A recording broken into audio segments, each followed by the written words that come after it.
Assalamu alaikum, Mr. Jovin. Walaikum salam wa rahmatullah.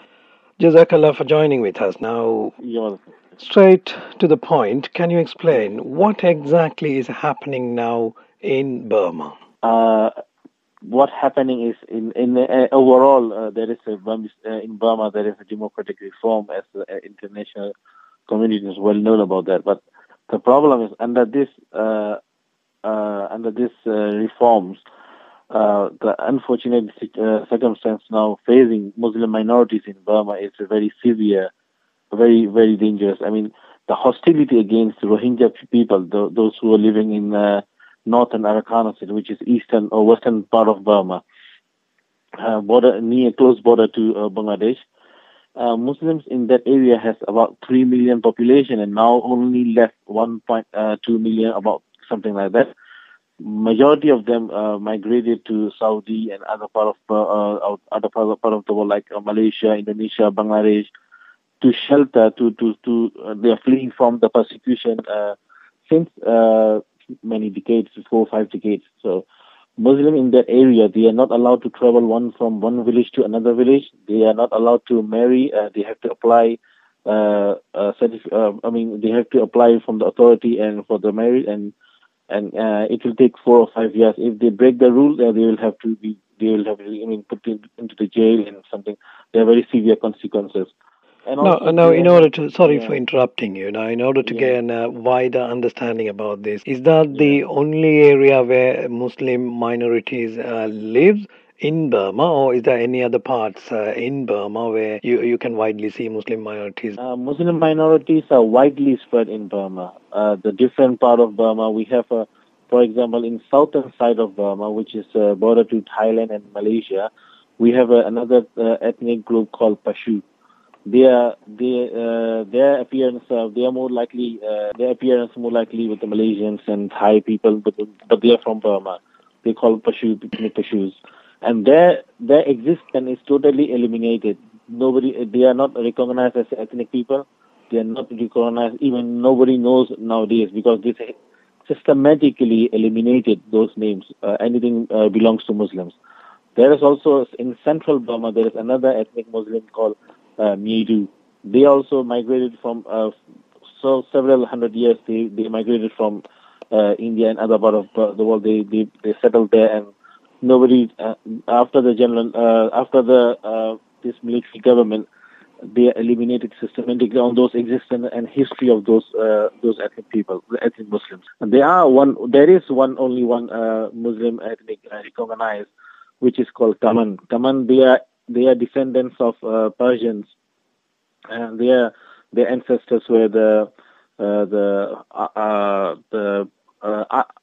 sorry their ancestors are from Persians, and they were archery and archers from Rakhine King.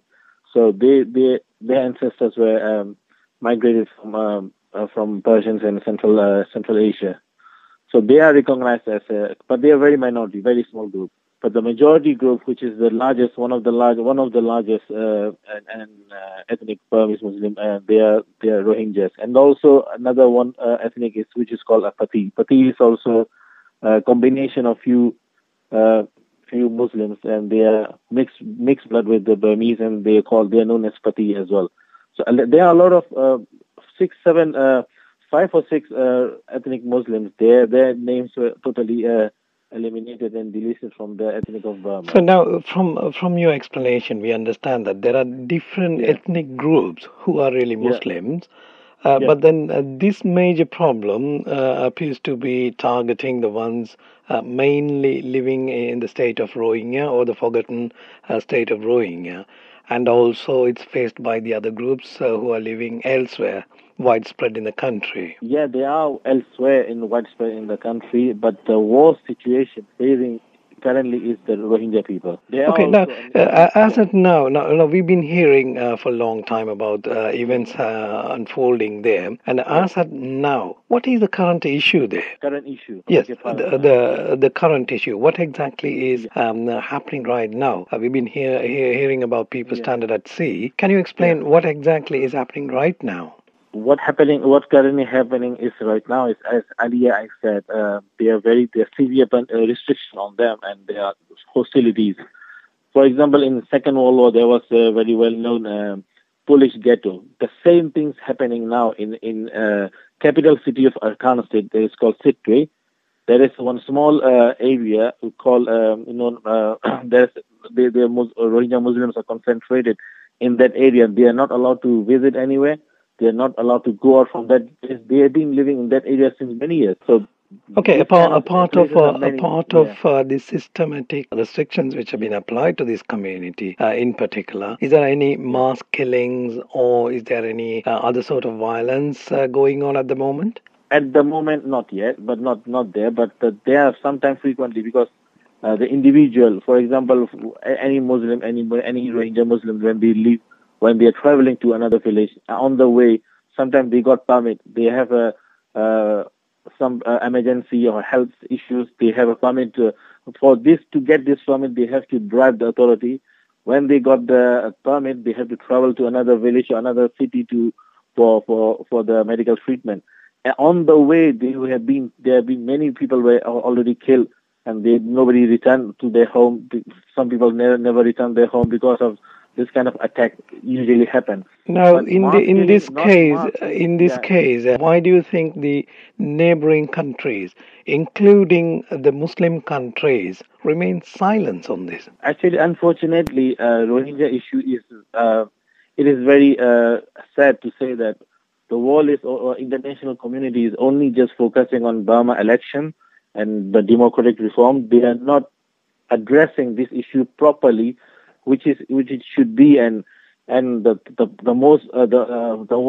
worst thing is now the attention of international community quickly shift to another part of the world. You see Burmese government, how they are playing is there are two different people from Bangladesh and from Burma. They are both these people from these countries migrating from those countries to Malaysia, Indonesia, but the stories behind them is totally different. People from Bangladesh, they are economic migrants, but the people from the Burma, the Rohingya Muslims, they are fleeing from the persecution. So these two things are totally different. But what Burmese government doing now is they are portraying those Bangladesh immigrants and then they're using the UN. They are bringing those UN leaders, showing them, look, these people are from Bangladesh, not from Burma. And now they are playing with this international community. So what international community quickly, easily understanding is, okay, yes, these people are from Bangladesh, not Rohingya. Therefore, there is no persecution. So which is totally very wrong to comprehend in this way. So we need to understand that there are severe persecution exists in Burma. This is the main root cause of the Rohingya exodus, which is running away from their homeland, from their ancestral land to neighboring countries. Now, the world has seen enough of what has happened in Rohingya for the past 3 years. But how about the support from Muslim countries? Are they not really understanding it, or are you people lacking in lobbying facilities? There are two kind of approach here. One approach is humanitarian approach. We receive Muslim Rohingya Muslim community in Burma. They receive certain type of to one extent they receive particular, some support from Muslim countries, but they are not receiving enough support. So, and this is one issue. Another issue is that another approach is strategic approach, which is pressure from international community to stop persecution. This is the most essential thing we need, but which we are not still getting enough. So this is the main issue. And the problem is Western countries like EU, US, UK government, they need to put pressure on Burmese government. So how do you think that can be done? Like in which way do you think the other communities can help in this regard? I think this is a duty for every individual human being, no matter what you are. But the most important thing is when our fellow human being is persecuted inhumanely in other part of the world, people, we need to raise this issue according to our capacity. For example, if somebody is from media, they need to use their capacity. They need to raise their voice. Anyone is in the government, they need to put pressure on those who have authority to do something. So this is the duty for every individual human being. We need to do something. Is there a particular way that you think this could be done effectively? First of all, we need to raise awareness through media. Second thing, we need to put pressure on our governments to do something for this. And this pressure and this raising awareness, we must not stop. It must increase every time. And there should be something come out. And the most important thing is, like UN, they have a lot of resources and they have a lot of capacity. They can do so many things. And US government and neighboring countries like Bangladesh, India, they need to do something. And unfortunately, these two countries are very, I will say it is very, very, very disgraceful to be silenced in this kind of persecution. They are allowing them to happen in their neighbors. Now, going back to the ordinary life of the Rohingyans, as well as the other Burmese Muslims. Now, the amount of suffering, it seems to be very high compared to the rest of the world. Now, how are they facing it? This is the worst, very, very, very, inhumane situation, condition they are living in, the hostility. There are two things together happening at the same time. Let me tell you one thing. The first thing is hostility. Hostility is they don't have enough security there. They have to be hiding in their home, in the area, and particular location, and they can't go out from those areas.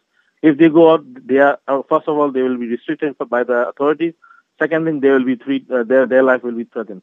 The second major point which I want to raise as well is healthcare, education. There is no adequate healthcare system, and there is only from MSF. Thanks to MSF, they are providing very effective job they have been doing. But this is not enough for 1.2 million population. They don't have enough facilities for healthcare. There is no sanitary. There is no hygiene water. There are so many things required for 1.2 million population, which is not there. And education is one of the lowest quality in Burma for Rohingya people. And because they have been living under the severe persecution, they are the highest illiterate rate in Burma. So this is a very systematic persecution. This is called genocide. Now, finally, who needs to provide a solution? Actually, those who are creating the problem, they are the solution here. Burmese government. As soon as they stop persecution, they will be finished, particularly Burmese government. Many thanks for joining with us right now and updating about the situation. We hope things will improve. Thank you so much. Thanks a lot. And we really hope we have your support and your voice for us.